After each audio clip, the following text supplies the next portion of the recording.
So this is Josh Yavor, and he is going to talk to us today about effective risk management in practice. All right, thanks, Kendra. Yeah, it's been a great reunion to see both Kendra and Patrick, who we all crossed paths at Duo for a bit, and that was fantastic. So really happy to be here talking about what I think 10, 15 years ago I would have thought was going to be the most boring subject ever. And now through, we'll call it maturation, getting old, whatever, I now find it one of the most exciting topics in our industry because most of the time it's a hot mess, as I think most of you alluded to in previous talks and conversations and all that. So while I was just introduced, here is my NASCAR/Formula One slide with the brands. The profile picture on the side is if you've ever encountered me on social media, that's what I look like to you, not like this. So people recognize me like that. I've been a CISO at a few companies. Before that, I was in security consulting, getting my start. Best known in that time for writing the first, I think, worm for a smart TV. And then the CIA copied our work for Weeping Angels, if you're familiar with that. It's okay, we forgive them.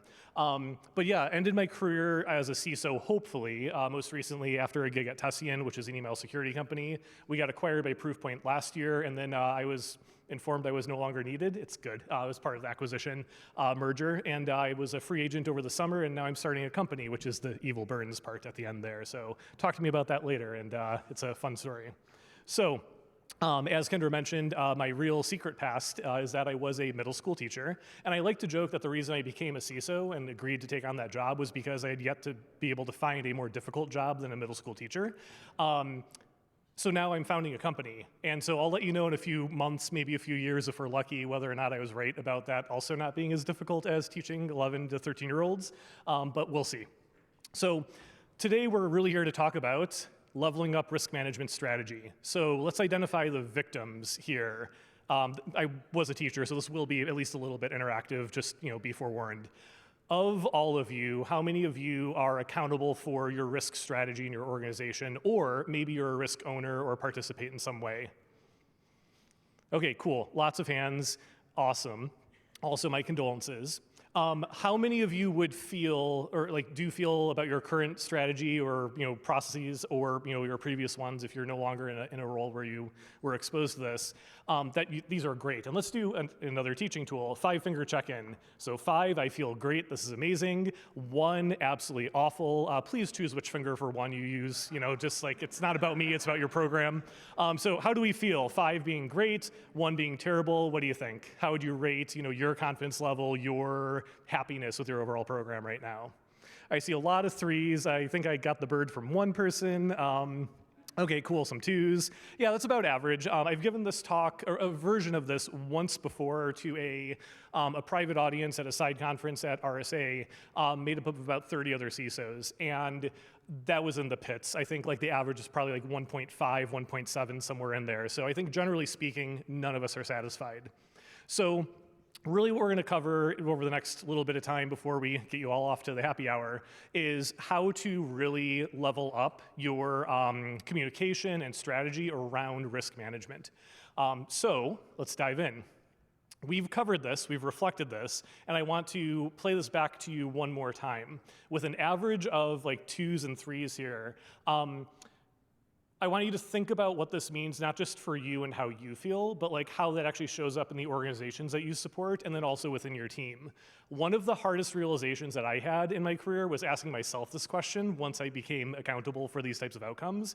And I was like, wow, not only do I feel largely the same way that you all indicated, but then I also reflected on how I was actually showing up for my executive peers, for my stakeholders that I was accountable to, and then also to my own team. And that's one of the things that made me just kind of have a okay moment and really reinvigorated my interest in this area a while back.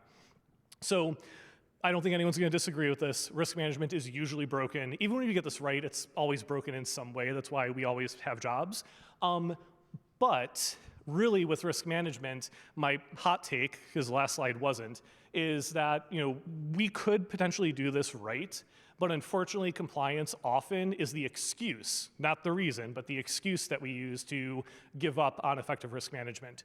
I love compliance. That may be weird. As somebody who's survived FedRAMP Moderate, as somebody who's survived 4 different ISOs, SOC 2 Type 2 for so many different products and companies. I think I was accountable for 52 SOC 2 Type 2s at Cisco. That was awful. Don't recommend it. But so this is not a dig on compliance.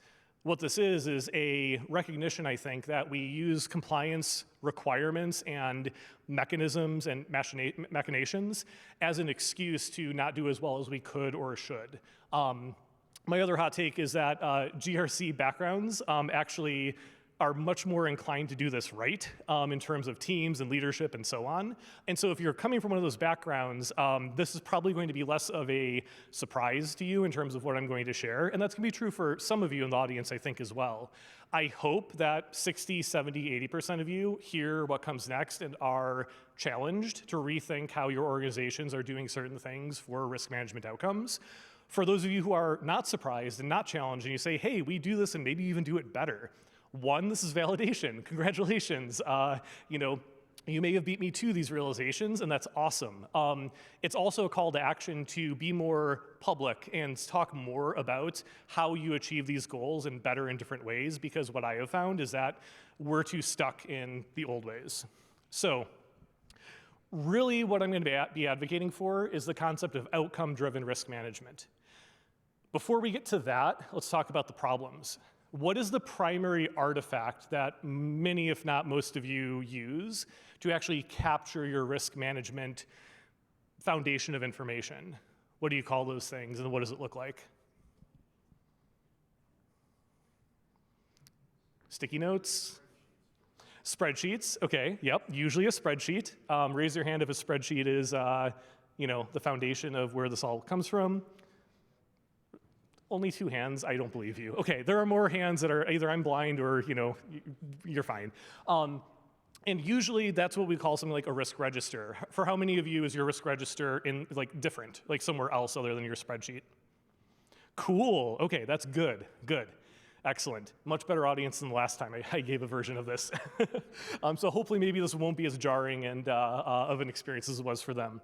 So the traditional and all too common way to aggregate information for risk management and build a risk register is to create, through a whole bunch of conversations, ideally delegated work and shared files, a very, very big spreadsheet of multiple hundreds of rows. I see a few people nodding along with some recognition here. I think my record was inheriting one that was over 800 rows, distributed across about 20 plus different teams. More recently, I was lucky enough to only inherit about a 150 to 200 row risk register. And through all these experiences working with those risk registers, I was looking at how we were implementing risk management across these artifacts and had the far too late, admittedly, realization that of all of these hundreds and hundreds of risks that we've identified and gone through the likelihood, the impact, the prioritization, the owner, the person who signs off as an executive and things like that, they all were ultimately representative of the same 7 to 12 risks. They were all just dupes of each other that were owned in different parts of the organization. And with that realization and the motivation to make our mechanisms for managing risk better, I had this bold idea of what if we just delete this and start over? We didn't really do that. I wasn't that bold, especially with audits looming within 6 to 9 months of going on this journey. But the desire to just hover my finger over the delete button and ignore the fact that there were cloud backups was there, right? And it would feel really cathartic. And ultimately, spoiler alert, I got there. I did actually delete the risk register, and this is the story of how. So before we get to the how part, I'm going to give you some cautionary tales because I've seen organizations try to do something like this and get it wrong. So don't do these next 2 things. So in terms of risk management outcomes, we never want to have statements like this: 0 security breaches. I said security breaches, so I'm going to knock on veneer. Yeah. So this is unachievable, right? You don't actually have this entirely in your control. You can have a perfectly appropriate security program, manage risks effectively, and one of your third parties is going to have a bad day, or the next SolarWind Orion, type of supply chain attack happens, and you've blown this up. So not really a good goal or outcome. Or even worse, security is always a P0 or a, Sev 1, whatever it is that you call it. Why is this a problem? I saw a few smiles. Because it's not? Well, yeah, it's not, but we can say it is, right? We're executives. We can say whatever we want. Alienate, yeah, it's going to make it so that you're going to scare the heck out of people when you go up to them and say, hey, I need to talk to you about something, right? Because that's just work. But there's a more insidious problem here. Yeah, sky is falling, boy, you cried wolf type of thing. But ultimately, I simplify it down to if everything is a P0, nothing is, right? And the organization that I saw that had this at the top of its priority statements and value statements suffered from that tremendously. People who were otherwise going to be supportive and engaged and helpful to security risk management could not partner effectively because they could not tell the difference between a low, medium, high criticality issue and therefore needed a lot of extra help. And so that was a failure. So let's talk about tales of encouragement now. What are some better ways to do this? So this may sound silly for the next few slides because we are going to try to really simplify risk management outcomes down to just a few statements. A lot of your jobs, should you go down this path, is all about communication and wordsmithing. Some of these are going to sound really dumbed down to us as professionals, but remember we're communicating with executives, the sources of words like synergy and things like that. So it's okay to wordsmith and dumb things down a little bit. So company, whatever company it is that you're supporting, builds and operates a trustworthy product. Find somebody at a board level, at an executive team level, down to the most recently hired person who would be bold enough to disagree with that. Probably no one. Now, we know that in a capitalism-driven society, what this really means is that we build and operate a product that is trustworthy enough to be sufficiently profitable. That's a whole other story for another time. But this is something that we can usually get everyone in the organization to say, cool, I know what that means, I know why it's important, and I can intuitively know when we're not doing right by it. Great. Employees are empowered to do their best work safely. Again, pretty easy. No one's really going to disagree with this. But there's one audience, especially some former CFOs I've worked with, where the warm, fuzzy statements won't be enough. You need to go a little bit further. So that's something like, company needs to avoid negative financial impact due to cybersecurity events. Okay, cool. Now we're talking about money. I don't know of anyone I've worked with in finance who's accountable for the books and the projections and reporting up to the investors and all that, who would be in disagreement with this. So we've created a few different outcomes. And usually what I've done for the past few times I've implemented something like this is I've stopped myself at 3. And I've made sure that the 3 cover the employee experience internally, the external brand in some way, whether we're building a SaaS product, whether we're operating a service or so on, having some statement that ties to external perception of trust and willingness to engage in commerce with the brand or product. And then something that ties it back to company financial outcomes. Once I have that, I've already created most of my board reporting, most of my executive quarterly updates and monthly updates and things like that, and then we drill down from there. And so that's where a categorical focus is key. Now, your categories are going to look different. And the words that you use to come up with the different categories will vary organization by organization, team by team, maybe even division of your larger company by division, depending on how things work. What it actually says doesn't matter as much as how the organization attaches to it. So a lot of times I've had a lot of success having people other than me come up with them. And I may disagree with the wording or the categorization sometimes. If it's really important, we'll go back and forth. But buy-in from the engineering teams, the product teams, marketing, finance, whoever it is that you work with and who are your accountable stakeholders, that's the most important part. If their fingerprints can get all over this, the more they will actually want to participate in what otherwise is a spreadsheet exercise.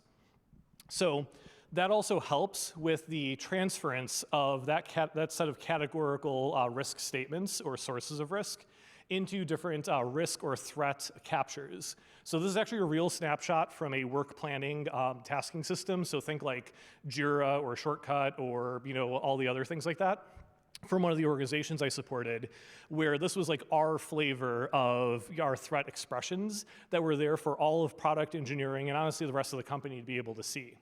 What was amazing about this was that this meant that every time that we did annual, quarterly, monthly, and sprint planning, especially in the R&D teams, which is security, product, and engineering, what this meant was that we could tie all of our regular tasks and projects to some of these different themes, either because it was something new that we were doing where we had to be accountable for some different like risk categories, or we were doing remediation work to treat some of the risks. This was critical to be able to translate those top 3 outcome statements into the risk categories into a system of record like this. And then you can imagine all the great program manager provided reporting that was possible through that type of integration. When you opened those things up, you would have some narrative. And this is where we started being able to take some of these narratives, again, by making them accessible to the broader organization. We didn't have to re-educate people all the time around, hey, why is it important that we're protecting these aspects of the product or the way in which we behave as employees? Because they were self-referential back to these things in our task tracking system for the work that we were doing. Also, this created artifacts that we were able to actually provide to our auditors. I'll come back to them in a little bit, because you may be looking at some of this and saying, I don't know how my auditors would feel. That was a journey. I'll explain that in a moment. We even shared this with some of our customers upon demand, where they're saying, hey, we're doing our third-party risk management process for you as a vendor. We'd like to understand how you actually think about risk categorization, definition, and how you treat those risks. We're never going to send that full spreadsheet, right? And if we did, I'd have to task somebody to spend hours going through there to redact information appropriately and then redo that every time we ran a risk management exercise. But by doing something like this, we were able to fragment out into different layers these types of definitions, and that made it really easy for us to produce artifacts for all those additional internal and external parties. So what do the auditors think? What do you all think? So you've taken a few hundred row spreadsheet, you got your SOC 2 Type 2, you got your ISO 27001, you landed those really, really annoying MSAs and other contract requirements with these relatively risk-averse buyers of your product. What do you think the auditors in particular thought of this change as you dropped that spreadsheet and you went over to what I just described? Silence. They're going to be confused. Yes, we were so worried about that, and that's also why, as we were going through our SOC 2 Type 2, which is the first one that we went through after making this change, my team and I had our legacy risk register on hand, and we had maintained that through these changes because we were afraid of confusion, and if we sensed failure here, we wanted to be able to fall back onto our traditional processes.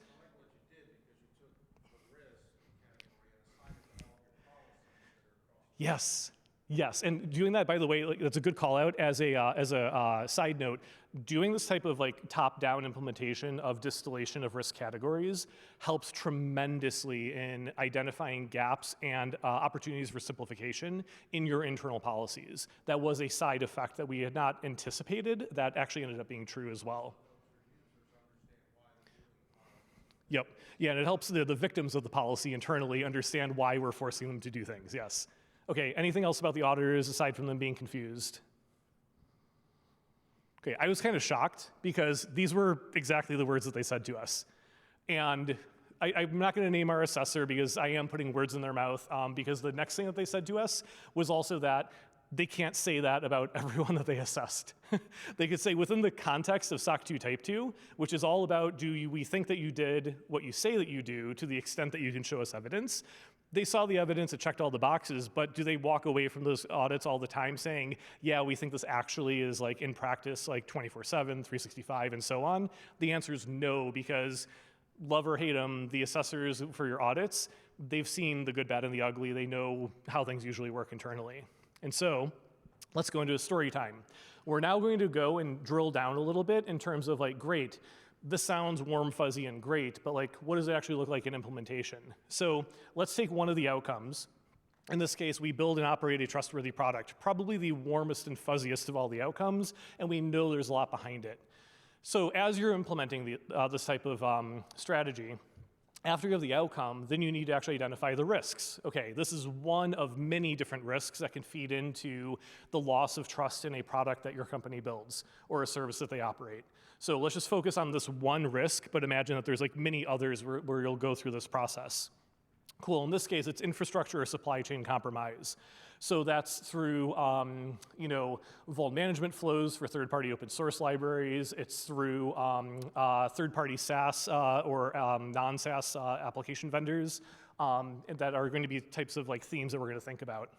So in this case, we're going to say that our key requirement for achieving consistently this outcome is going to be that the R&D organization maintains our vuln remediation KPI. We're not saying what that KPI is yet.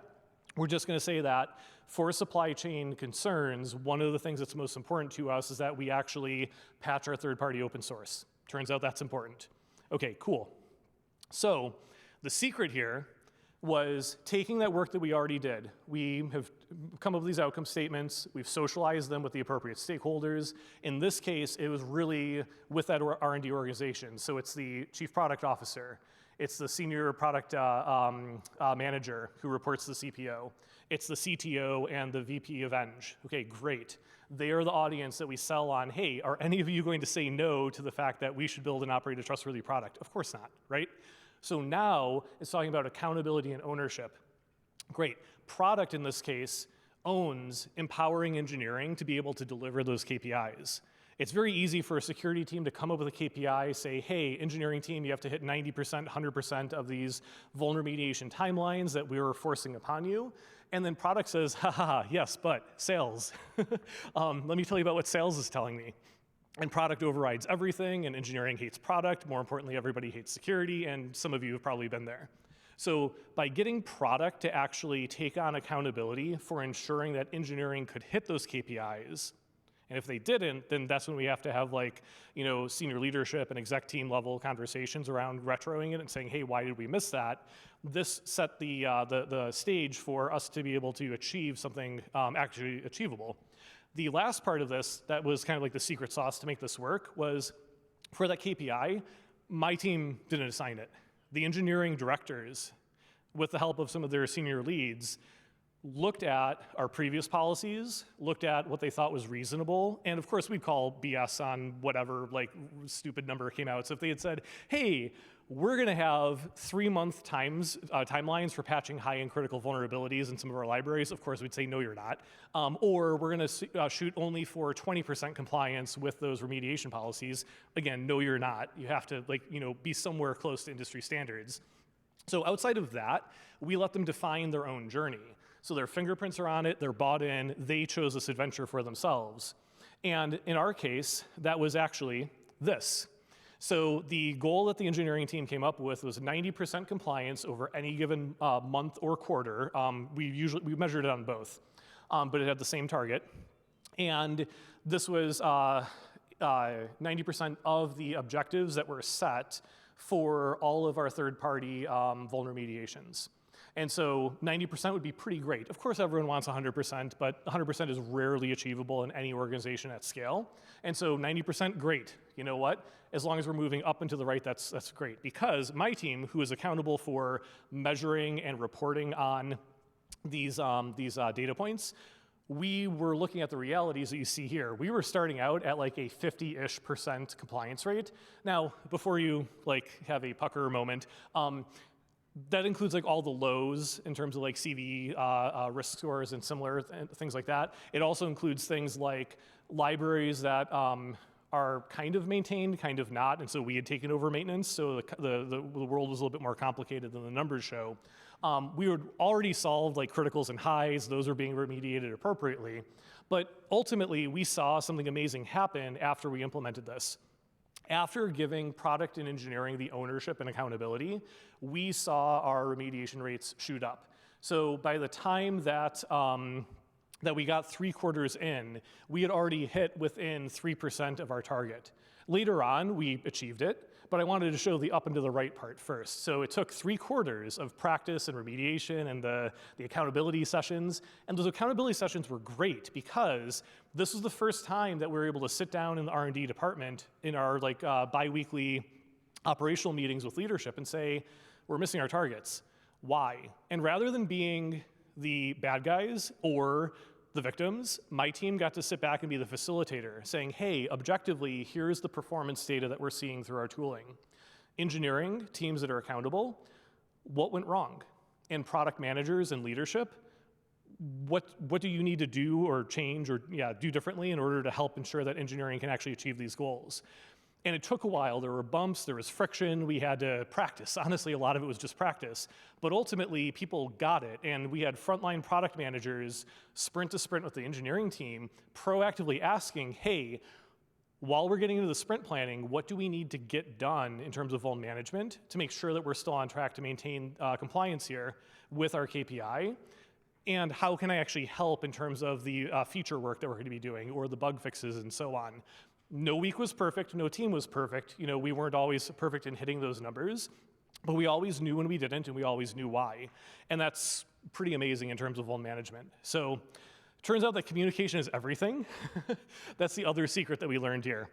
So much of this relies on your ability as a leader and that of your team to communicate effectively with your stakeholders. You can't pull off that transfer of ownership and accountability and recognition of such without having a good relationship with those stakeholder partners.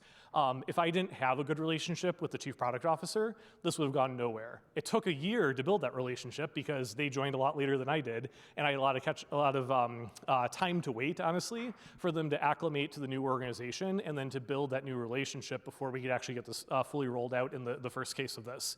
And so your journey will vary, but communication is really key, of course. And so the next few segments here are going to actually help give you artifacts. And by the way, in these segments here, feel free, if you're in the audience, to just snap photos. These are resources and slides and things like that, where it may be something you already have, it may be a little bit different, or maybe brand new. Feel free to capture it. It's totally fine. There's nothing sensitive. It's all fictional information, but actual templates that I've used before to help achieve what I've just described.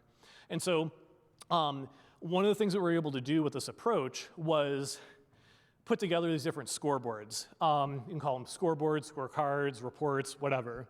And what we ended up doing was organizing our reporting at a more tactical level like this. Obviously, this would never go to an exec team, maybe a subcommittee for our security steering committee or something like that. The board would never see something like this in particular.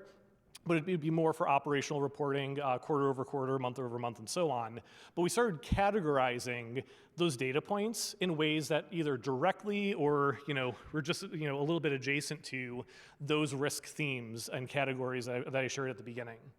That helped tremendously in terms of being able to give operational situational awareness to, hey, how are we doing day to day? What's the pulse of these different risk categories? Just simply by realigning our template slides and saying, hey, these data points now go in here with these labels. Awesome. This is actually something closer to a bit of an artifact that I would use with the executive team or the board. And so in the boards I've worked with, if any of you have dealt with board reporting for multiple boards, there's no universal journey. I've had everything from, hey, it's a Google slide deck that everybody collaborates on, including the board, and the board meeting is actually happening in the comments, to it is a 10-page narrative, and you have 137 words. Don't ask why it's 137, just it can't be 138, because somebody said so, and everything in between. But this is actually a structure that I would use as an artifact in whatever type of reporting it was to be able to communicate those risk categories, and then performance, where at a glance at a board level, they can just say, great, in these risk categories, what was the frequency of events? And is it something that we should be concerned about based off of the pattern and the trend, and then any other projections that I or my team are making in terms of how we should be thinking from an outlook perspective? Critically, at the bottom, again, of our fake information, so it is a little bit contrived intentionally, but you can see that in data loss, in this case, we have an increasing trend. But you see that the risk projection is just moderate. These are things that are happening, but that trend is actually justifiable by the fact that 2 quarters ago, the board and the rest of the exec team approved and bought into a new investment into data loss protection and detection software and capabilities. And so, of course, our numbers are going to go up because we've increased our visibility. So one, on my end, it helps me avoid those difficult questions, right? Of hey, why is this up and to the right? That's bad.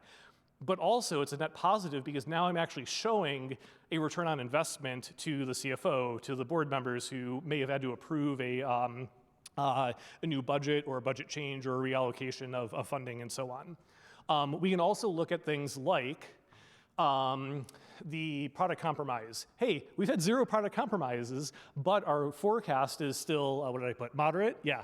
And one of the things I want to bring up is that it's moderate and not low, even though it's like, all zeros for the past few quarters, because we've actually had a change and cut in some of the funding that we had for AppSec talent that the engineering team is telling us that we need for this new type of product or new class of language or cloud infrastructure that we're planning to bring into the context of the product. And so that, again, is a really good conversation starter that fits into this risk management framework. Okay, more like exec team and board level stuff. So in the US in particular, we really love our NIST cybersecurity framework. It's a pretty globally recognized framework as well, but you can just pick and insert your own framework here from whatever makes the most sense for you. I love this template because whatever the framework is, as long as you can categorize down to something like the NIST 5, I think there's 6 now with the new revision, I haven't updated it. But you've got identify, protect, detect, respond, recover. You can use those as risk management categories and categorize your internal categories to those, and then use those for different types of risk management conversations. So I really like traffic light protocols of red, yellow, green in order to identify and draw the eye to green's great. Maybe we don't need to pay that much attention to them. The yellows and reds are where I want people to focus time. So I use those colors. And in this case, it's, hey, we need to have a conversation about recovery. Things are improving, but if the text was actually here, you would see things like, hey, our last BCDR exercise was never, and we've never actually tested a recovery of this critical part of the product infrastructure. Real problems that some of us have had, right? We discover something that's never actually been done or tried or proven, and then all of a sudden it manifests up here. And so this has been a really great exercise where we can also then add in notes for calling out things like, hey, we made tremendous progress for one of the improving areas. So maybe in detection, we had great partnership with our sales and marketing, the go-to-market team, where their sprawl of SaaS was completely unknown to us in terms of audit logging and similar, but now our detection capabilities have improved tremendously because we got them all under single sign-on, and so we now know who and what is accessing what different SaaS services in this wild world of go-to-market software. And if you want to get really creative, one thing I did with this type of framework as well is I sat down, and I wouldn't recommend spending too much time doing this because I totally could have spent hours and hours doing it, but I tried to categorize my budget in a way that aligned to this, where I could say, okay, for my budget, how much is going to each of these capability areas? And I was able to actually break it down to percentages and then actual dollar amounts as well to say, hey, this is literally where the money goes. Right after I did that, and selfishly I knew that we were bringing on a new CFO and I wanted to impress them and make a good impression. So that's why I did that initially, but they're like, I've always asked that question. I never had an artifact to actually see it. Outside of asking my team to run some reports, and I can see the vendors, but I don't know what they're for. I don't know what an Obsidian is. I don't know what a Duo is. I don't know what an Okta is, things like that. So that was a really useful exercise, but there's gaps here. This doesn't cover the context, no framework can, of everything that your business does, needs, or cares about from a risk management perspective. And so I took the same structure and I added on additional capability areas. So these are things that are not covered by NIST CSF or really any other third-party framework that I've ever come across. They'll cover some of them maybe, but never as in a totality. So I paired the NIST CSF with my own custom expression of, for my businesses, their capabilities. So in this case, for this example, is go-to-market enablement, sales and CS enablement, which those overlap sometimes. In this case, it made sense for us because go-to-market enablement was mostly marketing in that messaging, and then sales and CS was the other part of go-to-market. Employee enablement, and then product security, because NIST CSF in particular doesn't cover AppSec very well. Some parts of it and some parts of product security are just partially covered, but most of it's honestly left out. And so by keeping that same structure and the same communication style, and again, making sure that I was able to connect these back to those top level 3 outcomes, and then the categories of risks and threats that we identified, that's really what was a game changer for us in having those annual and quarterly planning sessions and working groups, both at the executive level and in senior leadership across the distributed teams. So I was able to go to my teams and my product security lead, I was able to say, hey, how are you thinking? This is how I'm thinking. These are the last few versions of these that we've put together for our monthly steering committee or for the quarterly exec team or board reports. And what do we want to be true and what should we be focusing on for the next quarter, year, or so on? We were able to get alignment within my leadership team, and they were able to go out with my full confidence that they were going to go and hunt down the right things with their peers and colleagues and stakeholders within the organization to figure out what do we do next, what do we need to debug, and so on. So really, really helpful tools. Okay. I think I am way ahead of time, which is great. I tend to talk fast. So we'll go a few different places here. My proposal to you is to delete your risk register. Don't actually do it yet. Do some of the work first. But seriously consider, what would it take to actually get rid of the hundreds and hundreds of lines of risks that are in that spreadsheet if that's the way that you're currently doing this? Maybe it is the way that you're doing it and you're doing more. Maybe you've got really cool reporting and people who are far better Excel than I am who are putting together really cool additional artifacts to come out of it. But I would still challenge the thinking of how that came to be. And if it's the case that you started at the let's populate all the rows of individual risks that we can possibly account for by distributing the question across the entire company and say, hey, engineering team, IT team, product group, go-to-market group, exec team, whomever, tell us all the risks that you have that we should be considering. If that's the foundation of how you got that data that you're operating off of, I think it's worth doing two things. Ultimately deleting that artifact, probably. But before you do that, think about what you can learn by analyzing that data. Sitting down and saying, great, of the 200 plus rows that we have, how many of them are actually duplicates or near duplicates of the same underlying risk? And can you actually distill your early categorization of a risk management framework that is actually much more appropriate and connected to your organization from a language perspective organically than what you already have there? In every case where I've tried this, which is in earnest with eyes wide open using this framework that I just described, done it twice. I've kind of backed myself into that a few times at other organizations, but just didn't really achieve the result or really intentionally go through that process. We did try some deduplication efforts after a very expensive twice a year exercise that usually took it was something like 60 or 80 person weeks to actually do the risk assessment across the company. So we looked at a simplification model there. But again, it was to try to reduce the cost, not to actually achieve the higher level outcome. Anyways, the proposal there is to really think about that underlying artifact that you're using. And if it is the case that that's the foundation of where you're getting your data to then describe your risks, I would challenge you to invert it and say, okay, ignore that information perhaps, or maybe you distill, and categorize the information a little bit first to get some inspiration. But if you started from scratch and you sat down and said, hey, what are the 3 outcomes that we care about the most from a risk perspective for cybersecurity? Come up with your 3 statements. For those statements, identify the risks that actually jeopardize the achievement of those statements. Then go back and say, does this risk register actually match up sufficiently to that categorization? Does it give me the ability to actually connect the dots in terms of data for measurement and governance and all the things that come with it? In terms of outcomes, if the answer is no, then this may be something that you want to consider taking on. Don't get me wrong, for a lot of organizations, this is a extremely challenging and disruptive process.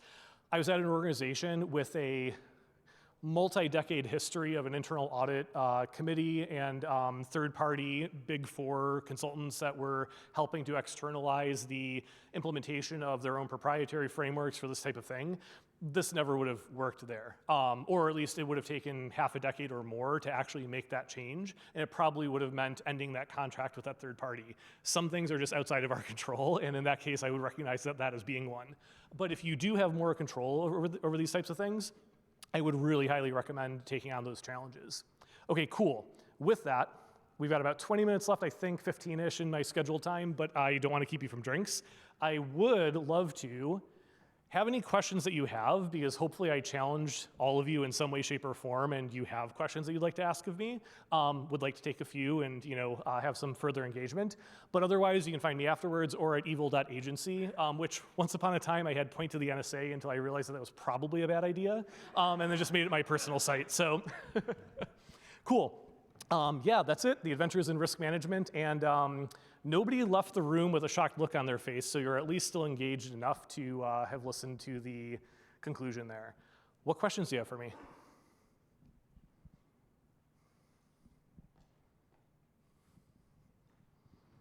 Oh, and I didn't get fired for doing this. Like, that's also like the other like really positive outcome. I was worried about that for a minute. I did not. One question. One question for you. So where do you see the need for independent review on this? Where I see the need for? Independent review. So Independent review, else. Great, yes. So don't surprise your auditors. If you're already in some audit and compliance engagement, get feedback. Sometimes they'll tell you that they need to maintain their independence, and so they can't give you advice if they're your actual assessors, but they will always have recommendations or another division of their company where they're like, oh, that's a consulting engagement. Let's get a few hours, somebody who's not on your actual assessment team, but they're the people who you engage to actually do some of the prep work. They'll give you feedback and help make sure that you're checking all the boxes, so to speak. I would also say, like, outside of auditors, you never want to surprise like your executive team or board if that's your audience. So like, before my CEO knew about like that example I gave about the R&D organization taking on ownership for those vulnerability management KPIs and so on, first of all, he didn't care about the KPI level stuff, right? That's an accountability thing with like the R&D group. But I made sure that we were completely in alignment within that R&D leadership team before that ever went to the executive team level or showed up in any of my board reporting. And then you have to think about your other audiences. In my case, for the two examples where I really leaned into this, I had really demanding customers in industry segments like healthcare and finance and banking. We sold to a number of central banks internationally where everything regulatorily applied. We pressure tested some of this with them to say, hey, high-touch VIP customers who we know are more likely to have issues with us if we surprise them with things like this in our next artifact dump. What do you think about this? And we got some good feedback. And there were some cases where we tailored our language a little bit for different audiences in some of our reporting. And honestly, in some cases, it led to more redaction than I otherwise would have liked, just because we knew that if we mentioned a vendor name that we used, or if we mentioned a technology implementation or goal, it may just confuse them, but it wouldn't detract from like the overall materiality of what we were sharing. We would then redact that just to avoid that type of surprise with them. So that's really like maybe the 3 or 4 audiences I wasn't counting that I would think about. But most importantly, it's always the team, right? If it doesn't make sense to the team and it doesn't make sense to like your most immediate stakeholders, it's not going to go anywhere. And that's why I really recommend that, like, outside of those top level outcome statements, the categorization and some of those naming and definition activities, don't make that yours as a leader. Make it something that other people who should have skin in the game, so to speak, help co-create, because that just creates so much inherent buy-in and traction. Good question. One thing, actually, as an add-on, don't assume that one auditor is going to be representative of the others. We had to pressure test with both our SOC 2 assessor and our ISO assessor, who were separate at the time. What else do you got?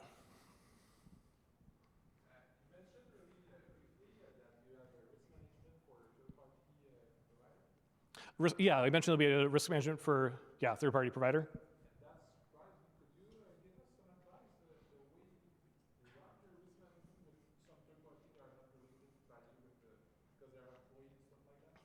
Oh, okay. Let me clarify a little bit. So I think, and I'm trying to recall the section I would have said that in, we used third-party tooling in particular to power some of the reporting that did this. So in my case, where we had the best traction, because we tried a few different things, It was meeting engineering and product, or whoever, like it could be like your internal IT team, whoever it is, wherever most of the work gets tracked in your organization, whether it's Jira or something else, using them as third-party providers that your team adopts to actually capture, the accounting of those risk categories. Wherever they're at, meet them there. Don't try to create your own. I allowed a team to go down that route one time, and we built something that nobody used other than us, and therefore nobody saw the information, and that was a shame. We also used additional third parties like Vanta. Vanta was one of the data drivers for a lot of our reporting. A lot of people look at Vanta and Drata and others, but especially Vanta as just compliance automation.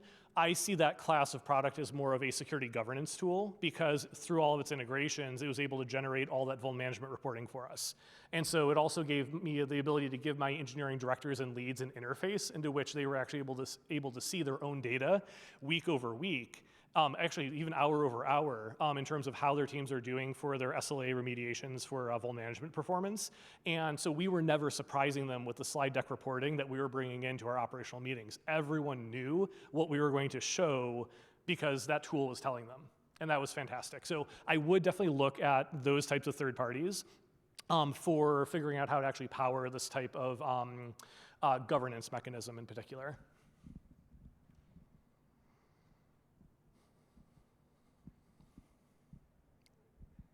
So in teacher speak, this awkward pause is called wait time, and I assure you it's far more awkward for you than it is for me. But maybe let's get one more, and then we'll call it a wrap, and we can get off to happy hour.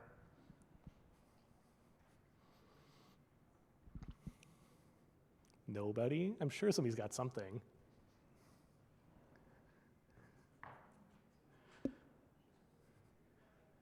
Okay, wow, you are more persistent than 11 and 12-year-olds, I guess, but that's okay.